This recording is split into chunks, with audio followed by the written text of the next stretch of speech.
विधवा को मेकअप की क्या जरूरत। पटना हाईकोर्ट की इस टिप्पणी से सुप्रीम कोर्ट काफी नाराज हो गया। सुप्रीम कोर्ट ने पटना हाईकोर्ट की जमकर फटकार लगाई है।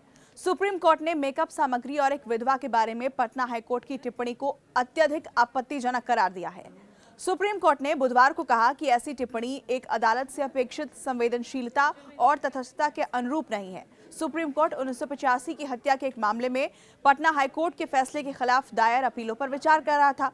इसमें एक महिला का कथित तौर पर उसके पिता के घर पर कब्जा करने के लिए अपहरण कर लिया गया था और बाद में उसकी हत्या कर दी गई थी। पटना हाईकोर्ट ने मामले में 5 लोगों को दोष सिद्धि को बरकरार रखा था और 2 अन्य सह आरोपियों को बरी करने के फैसले को खारिज कर दिया था।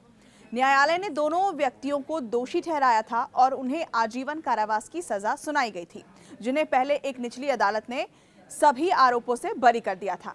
आपको बता दें कि न्यायमूर्ति बेला एम त्रिवेदी और न्यायमूर्ति सतीश चंद्र शर्मा की पीठ ने कहा कि उच्च न्यायालय ने इस प्रश्न की जांच की थी कि क्या पीड़िता वास्तव में उस घर में रह रही थी जहां से उसका कथित तौर पर अपहरण किया गया था।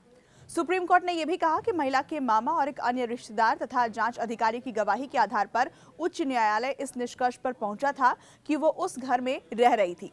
पीठ ने कहा कि जांच अधिकारी ने घर का निरीक्षण किया था और कुछ मेकअप सामग्री को छोड़कर कोई प्रत्यक्ष सामग्री नहीं जुटाई जा सकी थी जिससे ये पता चल सके कि महिला वास्तव में वहां रह रही थी।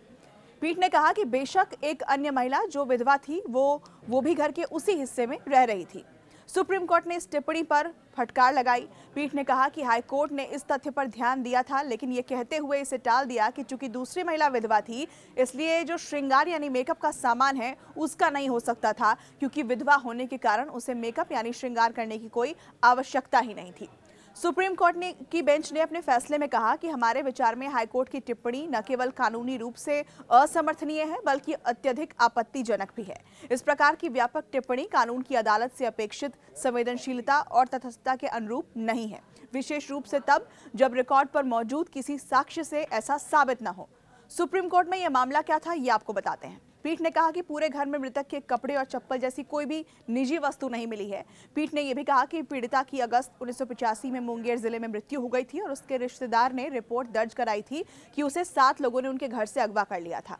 पीठ ने कहा कि प्राथमिकी दर्ज की गई और बाद में 7 आरोपियों के खिलाफ आरोप पत्र दायर किया गया। निचली अदालत ने हत्या सहित अन्य अपराधों के लिए 5 आरोपियों को दोषी ठहराया था, जबकि अन्य 2 को सभी आरोपों से बरी कर दिया गया था। अपने फैसले में उच्चतम न्यायालय ने कहा कि आरोपियों द्वारा हत्या किए जाने को साबित करने के लिए कोई प्रत्यक्ष साक्ष्य रिकॉर्ड में नहीं है। शीर्ष अदालत ने 7 आरोपियों को सभी आरोपों से बरी कर दिया और निर्देश दिया कि अगर वो हिरासत में हैं तो उन्हें तुरंत से तुरंत रिहा किया जाए।